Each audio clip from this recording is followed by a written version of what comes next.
Welcome to Beer Christianity. My name is Jonty. Drabs. And I am Laura. And with us today, we have Pearl Mashabane, who is somebody who I know from way back in the day when we used to be on the same student radio station. Hey, Pearl. Hey, how you doing? All right, not too bad at all. Thank you so much for joining us today. Where are we speaking to you?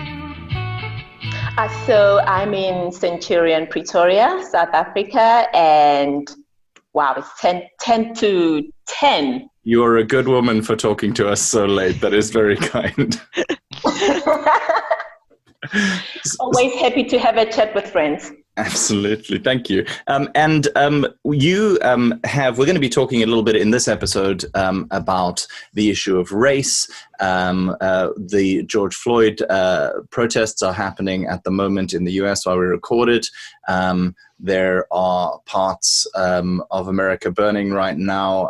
It's appropriate that we're recording this on Pentecost.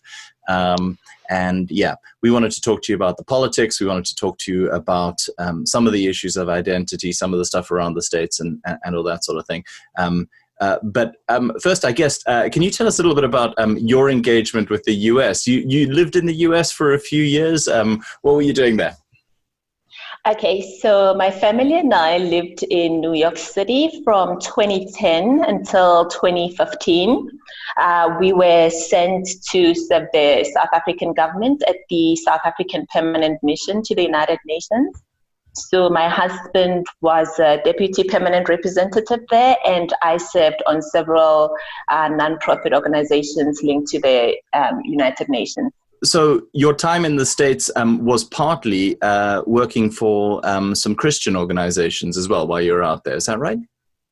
Yeah, absolutely. So I was with the United Nations, a Christian embassy to the United Nations, which is really an organization that connects the diplomat community with Christianity. It's almost like a missionary organization. And so I served there, in particular developing personal development programs for expatriate spouses who came from all over the world and suddenly found themselves being nothing but, immigrants in New York. So we had to reimagine and reinvent ourselves there. So that was my part at the Christian embassy. And how would you describe your faith? We were talking a little bit earlier, and you had a great term for it that I think Laura warmed to. So traditionally, I'll just call myself a born-again Christian, believing that Jesus is my Lord and my Savior. But over the past couple of years, I call myself a Jesus feminist. That's a great term. Well, thank you. And the reason for that, I hope I can capture it as succinctly as I did earlier, is that I believe that Jesus was and still is a revolutionary. He's a champion for social change and for justice.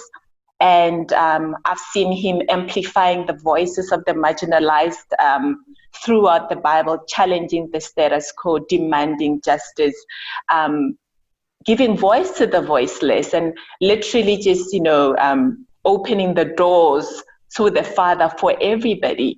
And obviously it didn't go down too well, but that it is for that reason that I'm so passionate about Jesus, like more than I ever was before. Fantastic. And the term you used earlier was Jesus feminist. You like that, Laura. Yeah, no, I can see that just going straight in the Instagram bio. That's great. Yeah, absolutely. How did you make the transition from I guess a more mainline born again Christian, as you described it, to or what were the turning points that made you identify or recognize in Jesus this liberating character who was on the side of the oppressed in every situation? Because that's not a Jesus we're always taught in churches. And so how did you discover that Jesus? Oh, wow. Straight to the point. You don't play, eh? Well, I guess it goes back to the opening that Jonty had earlier. The fact that I'm a black woman in South Africa. And I think throughout my life, I've been very aware of how society does not take kindly to Black people. And in particular, being a Black woman means that you're carrying more crosses than other people, right? And so I found myself at odds so many times, but obviously you don't voice it out because, you're not allowed to speak out at church. You don't question things at church. So I found myself constantly in conflict with what the church was saying versus what I was seeing in the Bible. So, so I would follow the life of Jesus, and I would see how he treated women, how he treated people that were outcasts. And I was like, but, this doesn't make sense. And I guess, moving to New York was a turning point for me, because New York is, it's nobody's home. It's almost like, you're being uprooted from everything that you know, and you're being isolated. And I felt like I was being isolated for a purpose.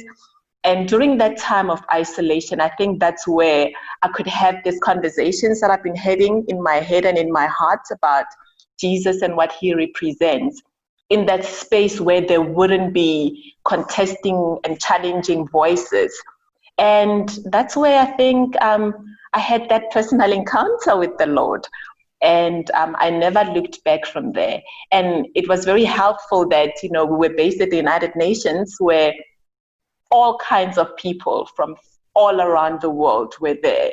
And so just seeing the different kinds of humanity and seeing, those are Aboriginal people, these are gay people, and Jesus loves all of us. So that was the turning point. Beautiful question. Beautiful answer. Thank you. Yeah, Isolation in New York. That is a book waiting to be written, man. Now, also, the New York City Police Department does not have a fantastic reputation when it comes to race relations, and I think that's a way in. In terms of race relations and relationships with the police for people of color, particularly in the States, how did you experience it when you were there? This isn't just about your experience of New York, obviously, but the issue's larger. But just what was that like? Did you get a taste of that, or were you kind of protected from that by being in kind of diplomatic circles and that sort of thing? Okay, so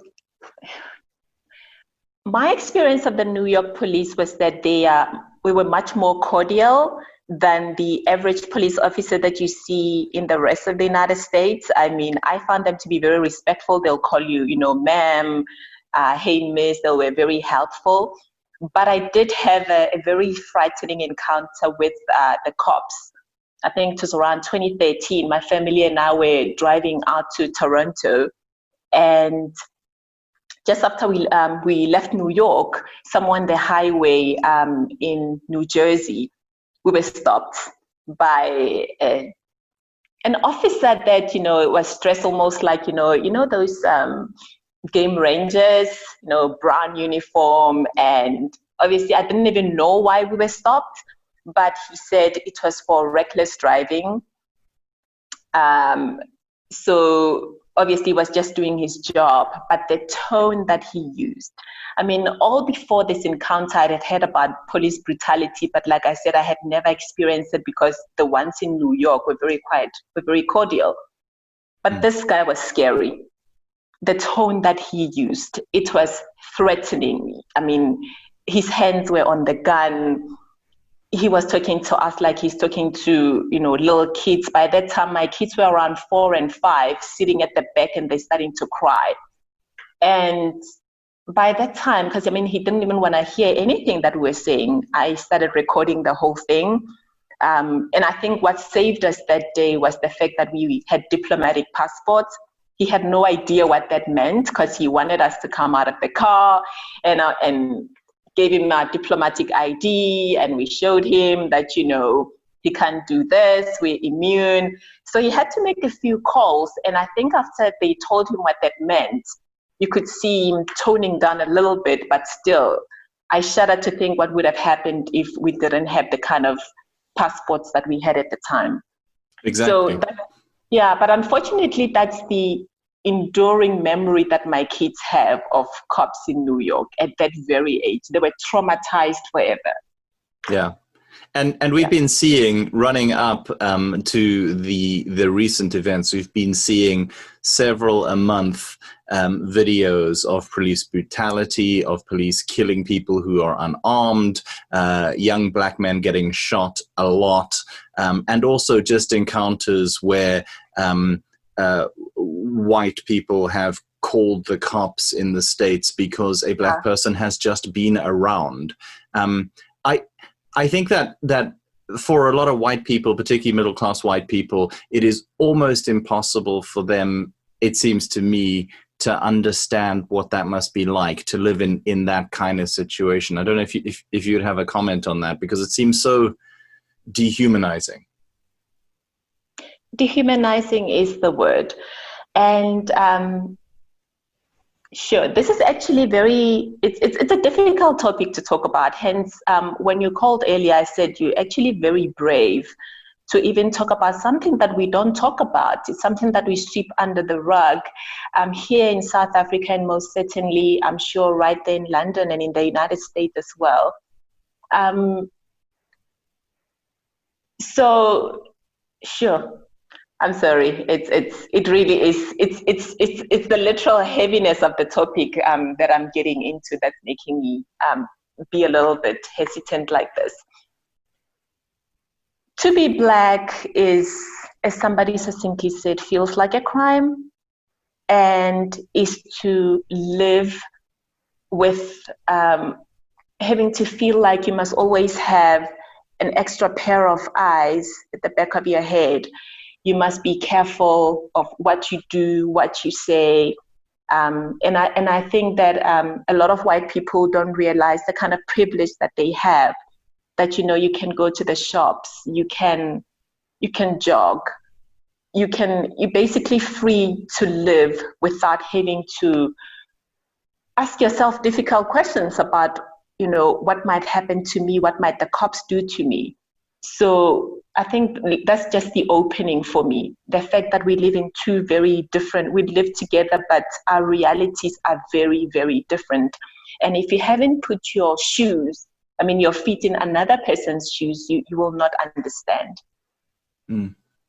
I read a piece by an African-American guy he's a professor at a university. He was walking to, he just, in response to the George Floyd shooting, to try and make people understand, he wrote a piece about his experience of being stopped by the cops because he fitted the description of someone. His clothing was in no way able to fit anybody's description because there's a whole bunch of unique stuff about it. And so much of his experience, it's just horrific to read it, and how terrifying it is, and how he thought he was going to die, and how everything about whether he was going to be okay or not hinged on whether some white woman said he was okay or not, essentially. And so much of what he said there was like, but I'm a college professor, you know, I'm wearing, you know, an expensive jacket. I'm clearly not in a gang or anything like that. And the fact that you have to have all of these things that mean that you're okay, as if the baseline shouldn't be that you're okay. Do you know what I mean? Like you were saved by having diplomatic plates. This guy is saying, but I'm a university professor, you know, like that you have to be doing so much better, that you have to have almost these kind of like chips to play so that you can be safe as a black person in a lot of our societies, just seems horrifying. It terribly is. It is terrifying. And I agree with you that the baseline should be that we should see another human being. We should not have to add more to what we are to protect our lives. And I think the scary part about it, especially in the US, is that it really is a matter of life and death. Unlike here in South Africa, where the death is metaphoric, but in the US, people actually do get killed for it. And in some instances, racism is that stupid, and it is that cruel. people really don't care that, you are a professor or a diplomat or whatever. All they're seeing is a black skin. All they're seeing is somebody who represents something that's evil, represents a crime, somebody who does not fit or does not, somebody who's basically not human. And that's the problem with racism. I think one of the responses of privilege, and I don't know whether you would agree with this or not, or what your view would be on it. One of those responses of privilege, I hear this a lot from white South Africans, is I don't see race, and you could be, black or blue, brown or pink, or whatever. That it's like it's the it's the classic. It's the classic pseudo-liberal mantra. I don't see any difference. Is there a problem with just saying, because I get we should all be treated the same in some respects, but is there a problem with saying you don't see race? There's a big problem with not seeing race. I mean, in the first instance, it's a lie, right? I mean, saying it's like, I hear people at work saying, I don't see color, the whole purple, green, yada, yada. In the first place, there is no purple and green. Exactly. Why do they always bring in purple and green? I'm always like, why? Like, in what world? Yeah. I mean, I know colorblind, but yeah. Yeah, where are all these purple and green people, right? So in the first instance, it's a lie. We all see color and we all see race, and we should see color and we should see race. The difference is in seeing race and in seeing color, the difference comes in what do you do with what you see, right? So, I mean, God in his beauty and his majesty, had a good reason for creating different colors and different races. Imagine how boring the world would be if we all looked the same, sounded the same. So I wouldn't want to live in a world like that. Diversity is beautiful. So we should see it. So when people say that, I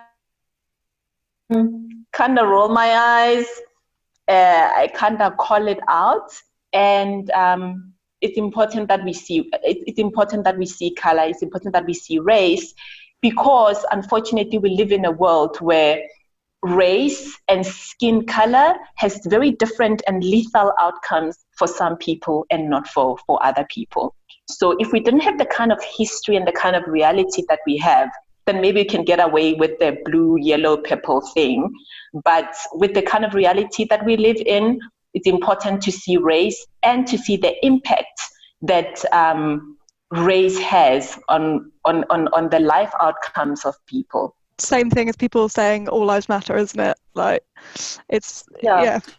Let's talk all lives matter and the response to the Black Lives Matter thing that you get from some conservatives that I have heard way too much from people in the church. The line tends to go, well, white people also get killed by police. Are you saying that white lives don't matter because God loves all people regardless of their skin color?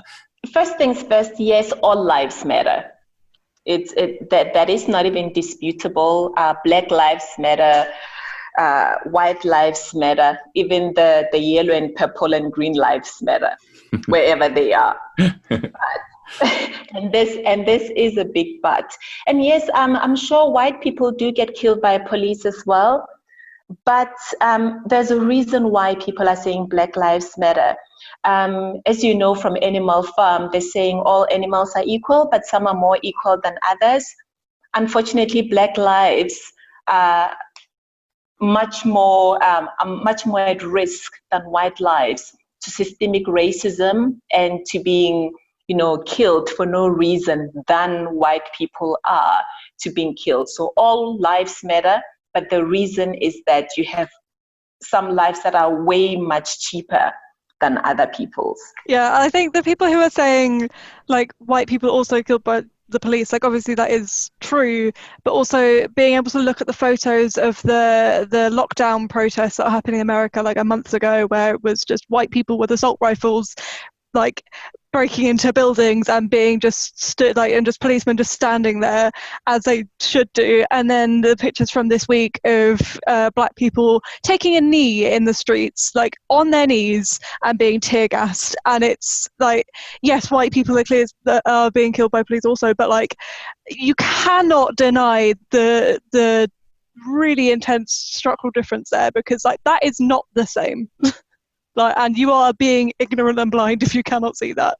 Absolutely. It's kind of like, you know, somebody's saying, hey, listen, can you sponsor me because I'm doing a run for breast cancer? And you go, well, there are other types of cancer, actually. Did you know about, you know, foot cancer? It's like, well, I mean, I'm sure foot cancer is really terrible if you got foot cancer. And I'm sorry if any of our listeners have foot cancer. But, you know, breast cancer hits more people. So, you know, chill the fuck up, basically, would be my, my main line. One of the most genuinely enraging things that I have heard about the protests has, and you get this every time there's a protest, and there are parts of it that I understand and there are parts of it that I don't. The protests have turned violent, and people seem to get more upset about shop windows being broken than about the reason why people are angry. Pearl, do you have a thought on that? Wow. So I've seen it as well. And we have every right to be enraged by people that that hijack the civil rights movement. And I'm using that word intentionally. I think in every movement and in every protest, we've seen it here with the Fees Must Fall movement. We've seen it with the 1% movement when I still lived in New York. But every movement will be hijacked by people who've got different motives. You know, so there are different reasons why people would hijack a movement. I mean, some people, it's just out of sheer thuggery. Some people feel like, you know what, I don't have a voice, so let me ride on this horse and get my voice heard. And then there's some people that are basically there to delegitimize the very righteous cause that people are out on the streets for. But to focus on the violence of it, forgetting that racism in itself is violent, and people die, you know, psychologically, they die spiritually and physically from racism. For me, is a bit of a hypocrisy, and it's also a distraction. So let the law enforcement officers deal with those who are hijacking the movement as far as possible, but let's focus on the core issue.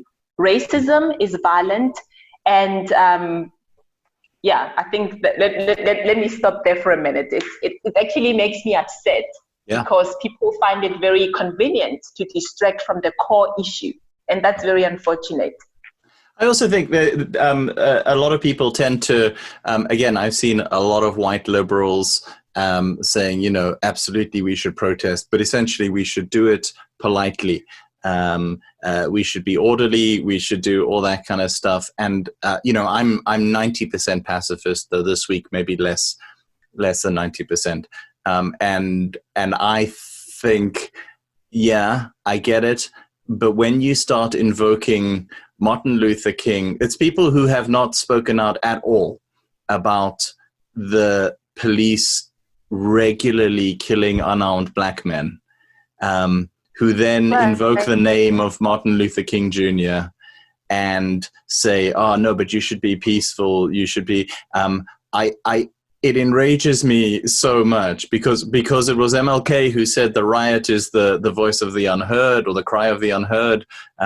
They post the picture of, you know, Martin Luther King marching on Washington. What they don't post is the picture directly after that picture was taken when the police attacked them. Right. This has been happening since the 60s. People have been protesting peacefully. When they take a knee at football games, they get derided and attacked. When they protest peacefully in the 60s, they get attacked. the systemic violence against Black people continues. Rodney King, they had to riot in LA to just get that taken seriously. And that was years ago, and it's still happening.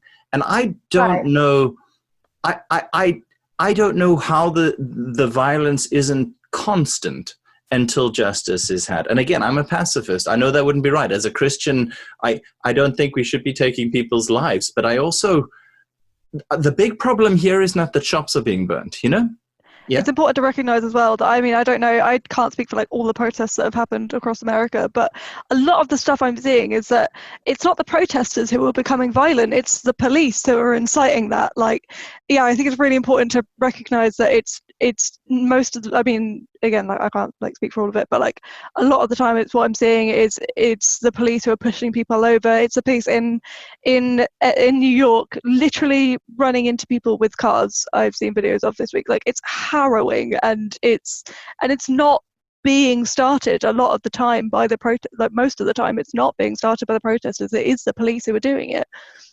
Yeah, Pearl, I mean, do you have any thoughts on that? I mean, we're South Africans. You're a Black South African. Nelson Mandela is I think, you know, has been kind of whitewashed, if you'll excuse the term, as kind of like, you know, struggle Father Christmas who just came out and preached peace.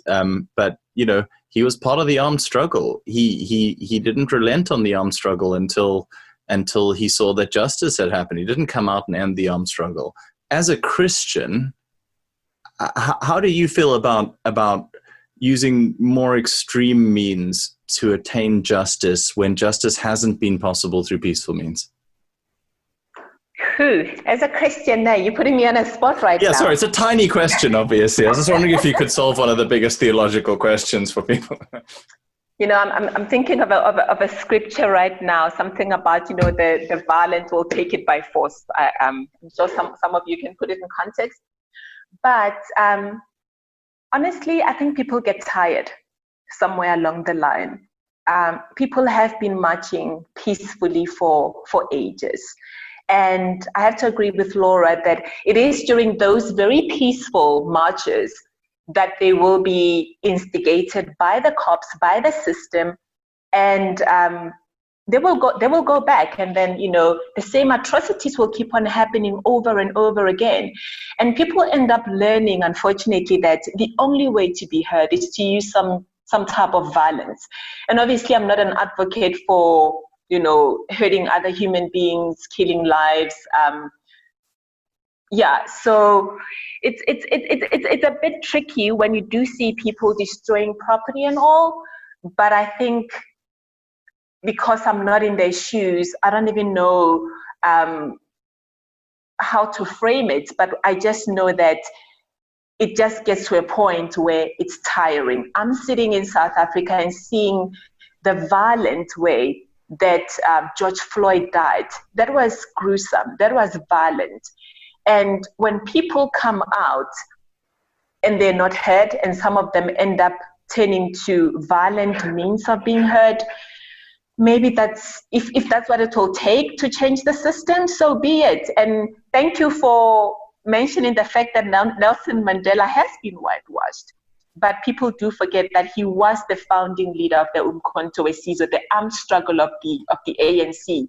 He also got tired. He also realized at one point in life that the only way to get heard might be to use some form of violence, and using violence as a means to an end, not because I want to be brutal, but because this is the only way that I'm going to get your attention.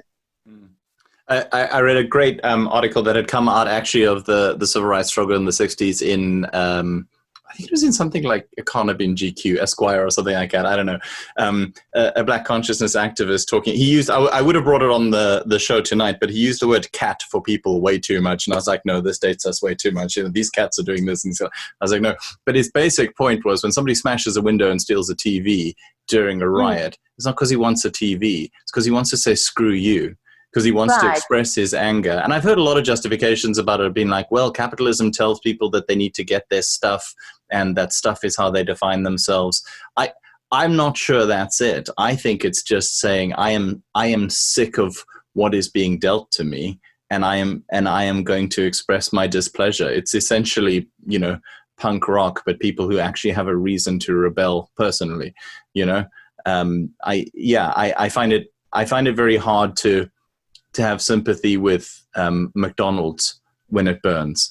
I do have sympathy with local owned shops. It's just weird how much sympathy I'm seeing on the internet currently for mom and pop businesses, from people who clearly didn't care about them before, but now they're being burned as part of anti-racism riots. Now, man, yes, all they want is, they just care about that property. And again, as if the stuff that didn't make them angry, the murder of a man by a policeman while other police watched, while he begged for mercy for his life. Yeah. And what you're telling me is that, yes, but you really shouldn't overreact. I genuinely think it's an underreaction to riot. I don't understand how it has been so moderate. I don't know. That's maybe, I think that's probably my anger speaking. Maybe in a few weeks' time I'll feel different. I know when I got caught up I was in London when the London riots happened. And I remember being frightened and being angry that they were burning like poor neighborhoods. And I was like, guys, what are you doing? And it was also because of a police brutality incident that had sparked that. And all I kept thinking was burn a police station. Surely that's the smart move here. But again, if you're angry, and also you're powerless, and they're firing live rounds sometimes at you and all that kind of stuff. I don't know. It's complicated, and I don't want to justify illegality just on its own. But I also think as Christians, do we feel we need to have some kind of sense of proportionality that says, let's not be concerned about the shops while people are being executed for the color of their skin? Yeah, I think any time that Christianity is used as a tool to maintain or grow inequality, then it's clearly not a Christianity that reflects Christ. And we can get into debates about church and state here and the role of state churches in the gospel they present. But I don't think it's limited to state churches at all. It's about protecting the interests of those who have the power. And so I think the way that manifests itself is that the church glorifies the peaceful, silent protest and all the rest of it, and won't talk about the others. And the way they do that is perhaps by talking about the Beatitudes and talking about turning the other cheek, but failing to mention that Jesus. Quote from Jesus, do not suppose that I've come to bring peace to the earth. I did not come to bring peace, but a sword. Or who at the Last Supper told his disciples, now's the time, you need to go and buy a sword if you haven't got one. Now we do see just after the Last Supper him then disarming Peter. So there's a lot more nuance to that than I'm suggesting right now. But he did also whip some bastards in the temple as well, running up to that. You know what I mean? So just never forget. I've been really inspired by, in the past, and I've read up on the kind of liberation theology movement of that originated in Latin America, I suppose, in the 50s, and understanding that that this was that to follow Jesus, who was unfailingly on the side of oppressed, did mean more than just worship. It meant social action, it meant political action, and it meant using the necessary means to achieve the ends there. Sure, I cannot agree with you anymore, Drabs, that, unfortunately sometimes, and hence why we call it systemic racism, right? Because even institutions like the church sometimes finds itself being complicit in entrenching racism, because the church is very polite, it's very quiet, and it's really reinforcing, sometimes, I'm not sure whether consciously or not, it is really reinforcing the system by its silence, and hence that beautiful reminder of how Jesus went into the temple, and we saw him turning over the tables of the capitalists who were selling stuff, and he said, "You're not going to do this in my Father's house," and he cracked the whip. And I think another thing that I wanted to say is, obviously I'm very vulnerable, because it is an uncomfortable topic for me. I think the people that are on the streets, something that we're not paying attention to is that they're mourning, they're grieving. And when a person grieves, that outlet comes out in many different forms. And I can see how picking up a stone and breaking a window, maybe sometimes it's how somebody cries, you know. So I think that is just an aspect of it that we're not paying attention to, other than the fact that we do have real, you know, counter-revolutionary forces that are joining the movement. But I think it's important to realize that people are grieving, people are mourning, and they just have no other way of expressing it. Absolutely. It's like with all of my pacifist kind of beliefs, I always think, yeah, in theory, yes, and I know that Jesus wants me to love my enemy. And I think that's something that we should continue to preach, because I think the progressive church, in order to show solidarity, is sometimes afraid to preach that. But we also need to recognize that other people's lived experience may lead them to a place where that is not possible. And we cannot look down on people for not reaching the lofty standards we adhere to in a position of privilege. I think that's it's really easy not to riot when you're born white, middle class, you know, with all the privilege in the world, male, you know, straight, any of that kind of stuff. Like, I think that's, yeah. I think, you know, obviously this isn't much of a heavy topic at all. So, you know, this is all cool, super light, super chill. But I also did want to just break out into quickly asking what everybody's drinking, because this is Beer Christianity. And we have a duty to the listeners to talk about what we're drinking. It is important.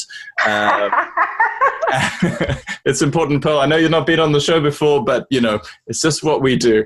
Drabs, what you drinking? This is sad. You know, we got to stop doing this on a Sunday night, because I drink all my good beer on a Friday and Saturday, and then it gets to a Sunday, and all I've got left is the Aldi Stubbies. And so oh man, it's like it's your favorite beer. Lau-Lau, are you on the Jack and Coke, or are you doing some kind of weird mixture tonight? No, I am officially back on the Old Faithful. I have officially gone through my quarantine vodka, and I'm back. I've cracked open my bottle of quarantine Jack Daniels. So fantastic. Pearl, what are you drinking? Are you drinking anything? Proudly South African rooibos tea. Cheers. Rooibos tea. Yes. I am drinking a Suffolk Blonde beer, so yeah. Okay, you're listening to Beer Christianity. You can find more episodes at beerchristianity.libsyn.com. You can find us on Twitter, BeerXianity.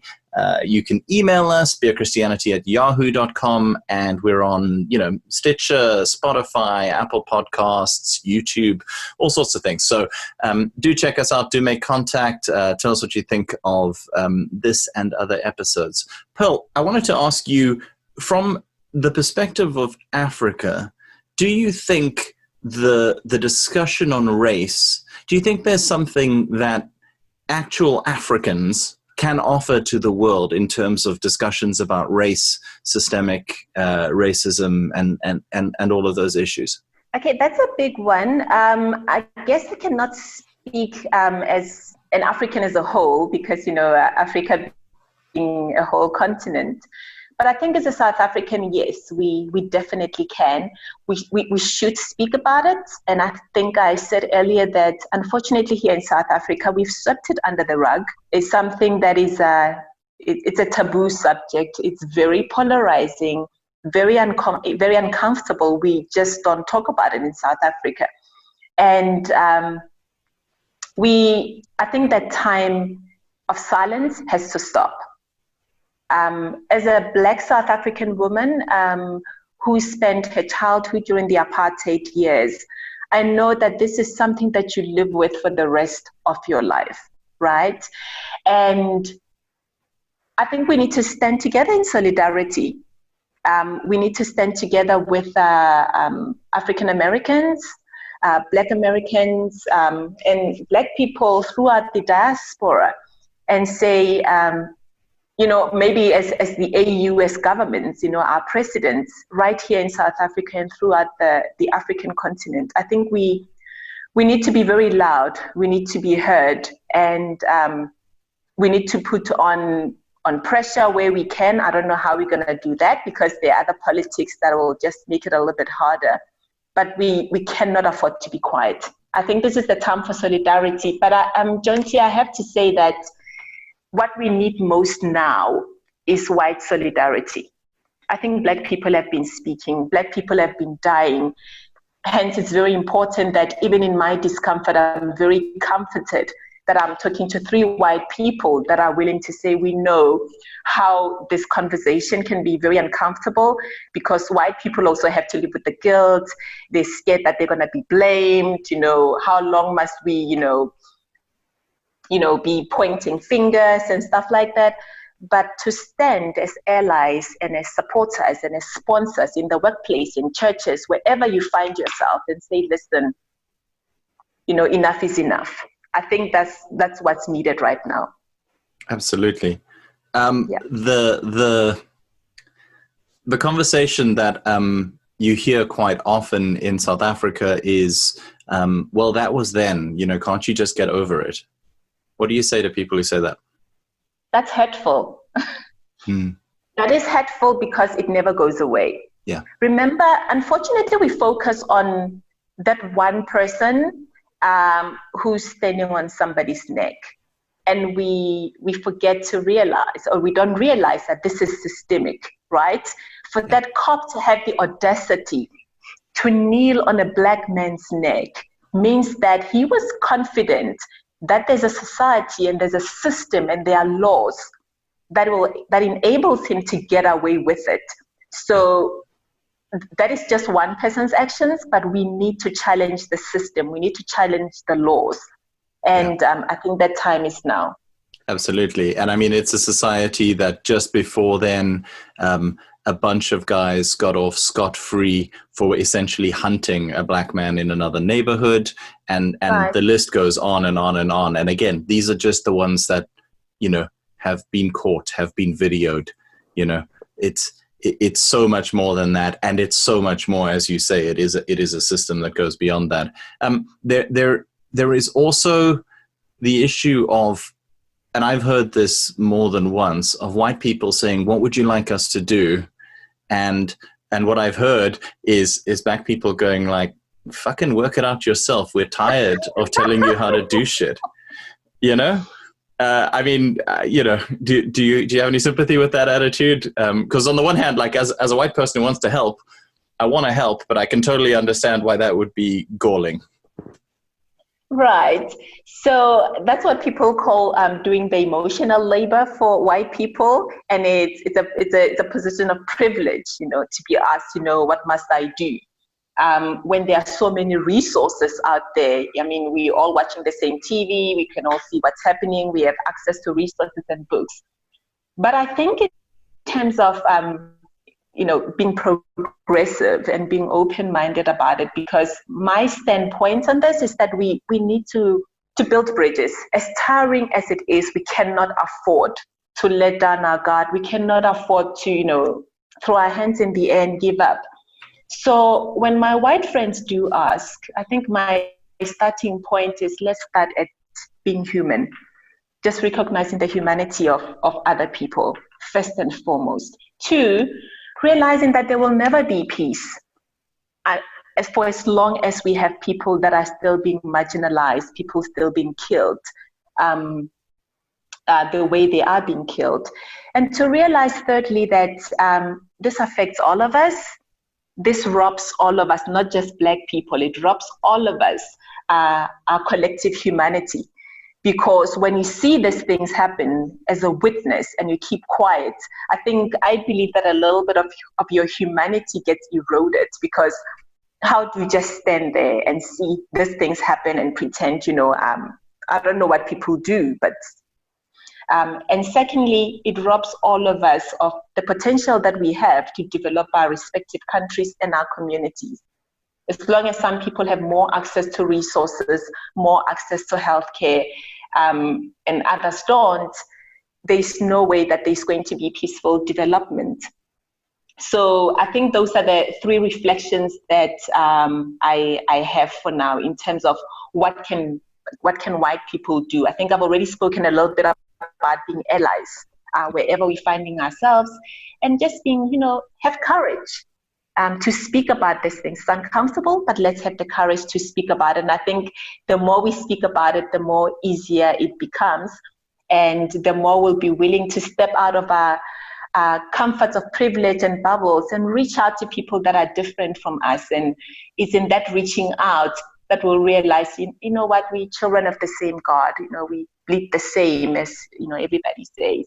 Yeah, I think the time for saying I'm not racist is done. If you're not actively anti-racist, then it's not enough. So yeah, if you're a white person listening to this and you're as appalled as we are at what has been happening in the States, if you're tempted to ask your black friends to do the emotional labor, there are steps that you can take beforehand. You can genuinely pick a side.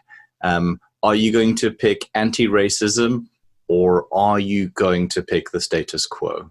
Are you going to choose to get more upset about the riots, or are you going to be actively badgering people to care about the violence against black people, even if you just start there before you even realize the systemic disadvantages that black people face in most societies that go back hundreds and hundreds of years of just pure oppression?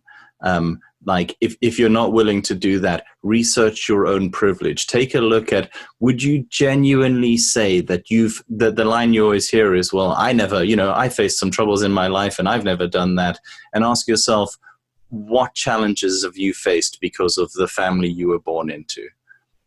What privileges have you had that now you want people to go, but we're all basically the same, right?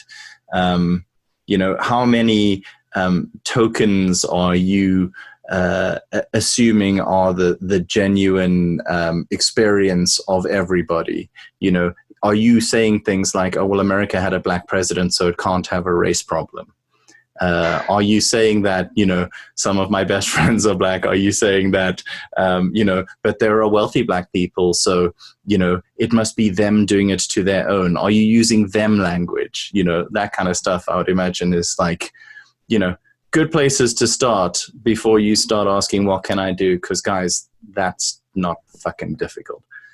I think it's really important as well for us as people living in the UK to really recognise that this isn't just an American problem. Like what you were saying earlier, Pearl, about South Africa. It's like South Africa kind of sweeping it under the rug. I think it's very easy for us in the UK to kind of be like, well, I can't believe all that racism in America. Like, what is going on with that? Like, you do a little bit of research into it, and I myself was really quite ashamed to I know some of the names of the American, Michael Brown. There's Trayvon Martin, Tamir Rice, the people from about 5-6 years ago. Obviously now George Floyd, but there's many black people and in the UK who have been victims of police violence, and we don't know their names. We're not told their names. It's not reported in the media when that has happened, and that is shameful, and we need to recognise that, especially being from England, where you do a bit of research into our history. It's not pretty, guys. It is our duty to look up on this, because a lot of it stems from our history, and we need to recognise that. And yeah, I think that's really important for UK Christians especially to realise. I read a great book in the summer, which was called, I think We Need to Talk About Race, by Ben Lindsay. I don't know if any you guys have come across that, but it's specifically talking about the context of UK church and the race relations in the UK church and the experience of people of colour particularly in white majority churches, and what that looks like for them. And just even if it's just as a first step in starting to do a bit of research and understanding and open your eyes and just trying to walk even an inch in the shoes of someone else. I found that a really helpful starting point. So that's We Need to Talk About Race by Ben Lindsay. Nice. Pearl, you got any other recommended reading? Brené Brown, White Fragility. That's the one that comes to top of mind. I think white people would relate with that much more easier because it is written by a white woman. So Brené Brown, White Fragility. I don't know who the author of the other one is, but she's UK based. She says, this is why I no longer talk about race. So the title is why I no longer talk to white people about race. Yeah. So those are the two books that come to mind. We obviously, a lot of the stuff that we're saying around AIDS is coming off of social media with the kind of increase of the Black Lives Matter like hashtag and things like that. I'm interested to know people, I mean, you especially, Pearl, but people's perspective on whether your platform and the size of your audience, does that mean that you should be obligated to talk up in situations like this, or can that come across as insincere? Like we've seen currently, there's quite large people like Kanye West who haven't spoken out about things like this, but then there's other celebrities who have been doing that. So like, if you're, I don't know, can you be insincere if you're just doing it because you have a large audience? Like yeah. Ooh, that's a tough one, but I think at this time we need as many voices as we possibly can. And if you have a bigger audience, no, in fact, it shouldn't matter how big the audience is, because I'm thinking as a parent, for example, as a white parent, your audience is your immediate family, right? Your kids. And remember, this is reproduced in our homes, in our churches, in our schools. That is your audience, and it makes a difference to the two little kids that you're talking to, or the friends that you're having a barbecue or a braai with, you know, the 3-5 friends. So it shouldn't matter the size of your platform. I think what matters is that we stop being blind and we start seeing what's happening. We talk out about it. But what's even more important is going beyond talking about it, but actually committing to doing something about it. So now, and that's where the hard and the uncomfortable work gets in, the hard work of calling out loved ones, because we all know somebody in our circle of friends or in our family that is saying very, like Jonty was saying earlier, you know, some friends here in South Africa that might be saying very insensitive things. So that means calling them out. And obviously that's not good, but it's necessary. So wherever you are, I think speak about it, but also do something about it. Other questions, guys? I have a question for you. Ooh, go for it. This is a whoa! This is a switch. Yeah, tables are turning. So how does it feel for you as white people to be having this conversation? Because I know here in South Africa it's something that we really don't want to talk about. We don't even want to acknowledge that it exists. I think for me, like, I've been having this conversation since I was a child, because I was raised in an anti-racist house, and so got into a lot of fights with kids at school, in primary school, about racism without really being armed with any of the arguments, just knowing fundamentally that it was wrong. And then still having to counter my own like inherent prejudice, be it racial, in the kind of soft assumptions of superiority or class-based, you know, your politics as a young person being like, well, you know, why I worked hard, I can do whatever, you know, why should I have anything taken away from me and given to other people, you know, all of that kind of mindset. But I think for me, it is harder when you're face to face with people who've lost patience with your race. I think from the white perspective, it's really hard to be judged on the basis of all white people and to be told, shut up because you're white, so you can't have an opinion. I think that's a problem with some forms of identity politics anyway, is that we can lose sight of the fact that we do still need to be able to talk. I don't think that means that, you know, we have as much right to speak on lived experience or anything like that. But yeah, from my perspective, there's that. And I do understand the people who argue that, well, why should I be held responsible for things that my parents or my grandparents did? I didn't do it. I think they're missing the point. They're not being held responsible. They're being told to do something about the effects because they're benefiting from them. They're experiencing the positive effects, so they need to be doing something for those who are experiencing the negative effects. And it shouldn't be just an act of charity that puts them in a position of power over those people, but it should be changing the system. It should be willing to make sacrifices so that things can go forward better. I think it is, I mean, I say it's difficult in a way that I do not in any way want to take away how so much more difficult it is for a person of colour to have this conversation. No, but Laura, that's it. You're done. You're racist. but like speaking out on this, I think it kind of does come with a sense of the guilt that you said, and it is quite helpful for me to hear that you're saying, like, yes, we do need white people to stand alongside this, because like I think that even the more that this keeps happening, the more that I am speaking out, because I can see how in the past, the whole, when kind of the Michael Brown riots happened in 2014, that was kind of when I was first kind of like properly using social media and stuff, and I remember kind of watching people on Twitter and being like, this is where like actual riots are happening. That was like a really like important experience, I think, for me personally, and kind of like, I don't know, starting that kind of activism in my personal journey, I guess. And like, yeah, I think I've definitely seen myself grow, kind of being able to speak up more and more as the years have gone by. But at the same time, it's difficult, because I think there's always the worry that I'm taking this conversation away from Black people. Like, I never want to take the focus. I don't want people to see me as a white person speaking out of it and being like, oh, look, that's so wonderful that she's speaking out about that. I never want that to be the focus of the conversation. I don't want the focus to be on me. I want it to be on the issues, on the people who have been fighting this fight for like hundreds of years, really.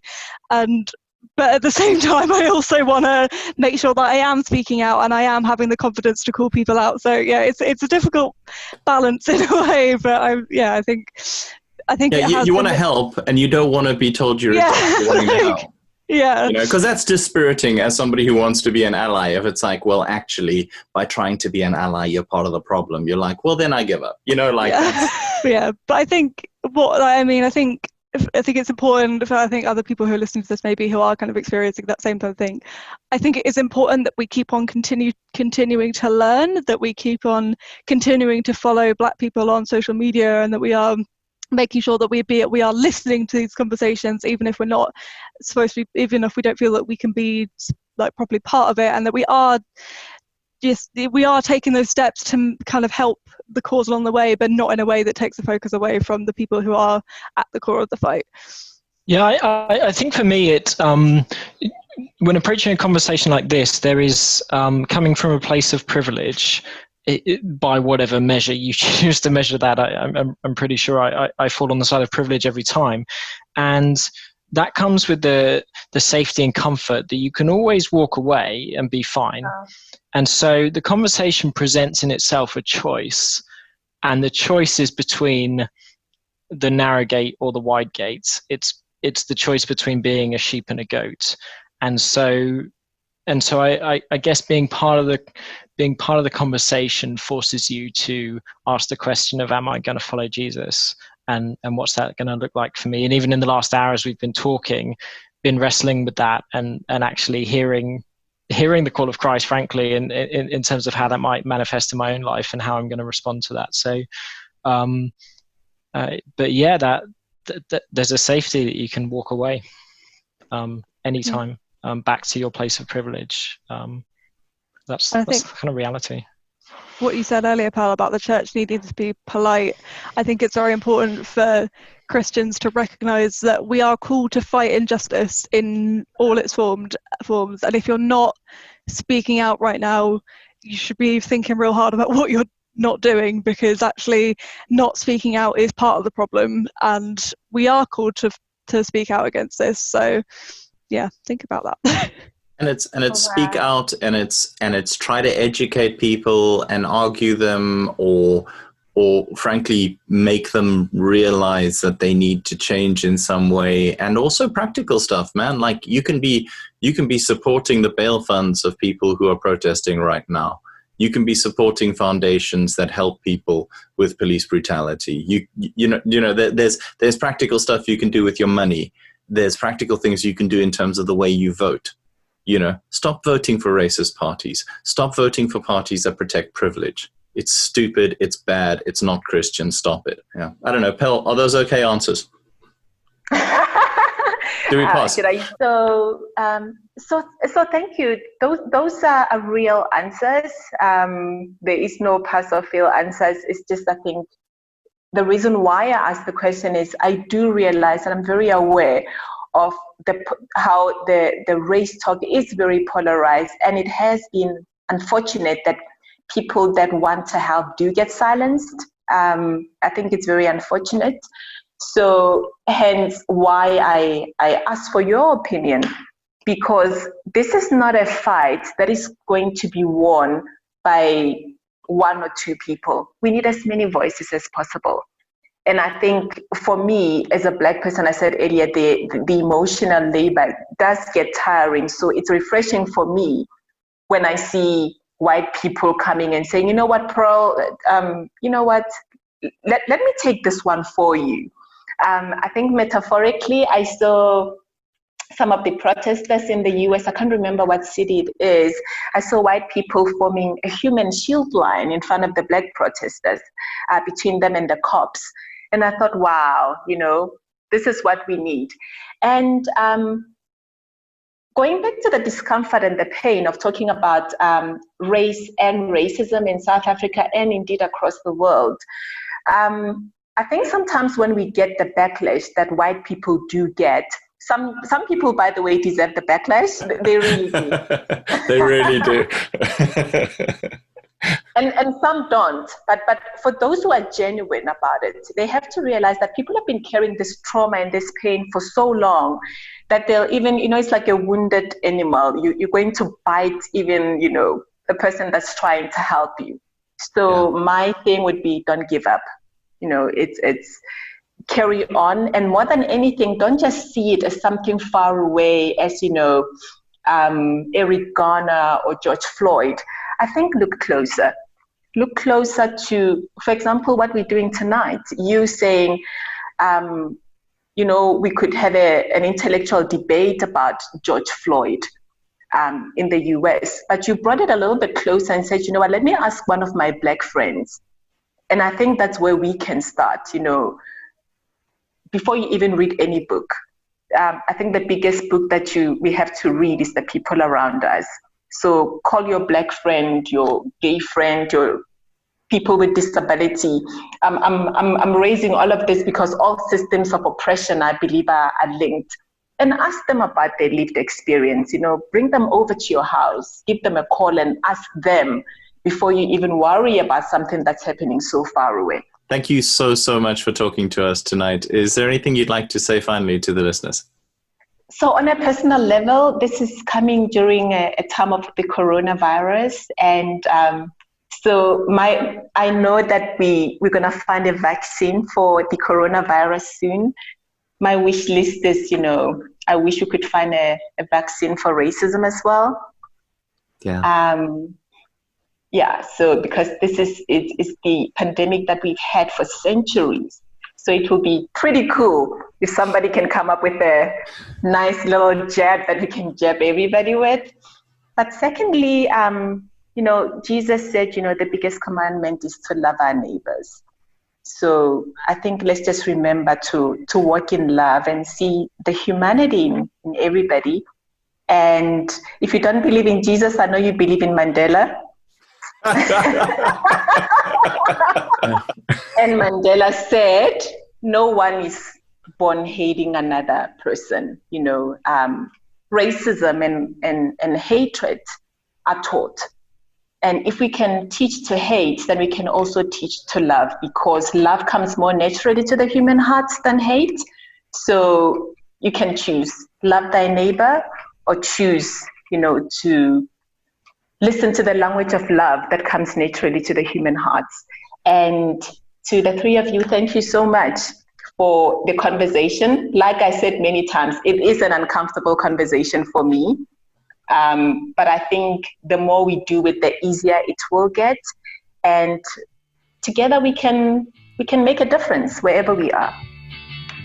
Pearl, thank you for your graciousness, for being willing to engage in an uncomfortable conversation. And if you want to catch any more Beer Christianity, you can find the rest of the episodes at beerchristianity.libsyn.com. Find us in the places I mentioned earlier. Follow us on Twitter.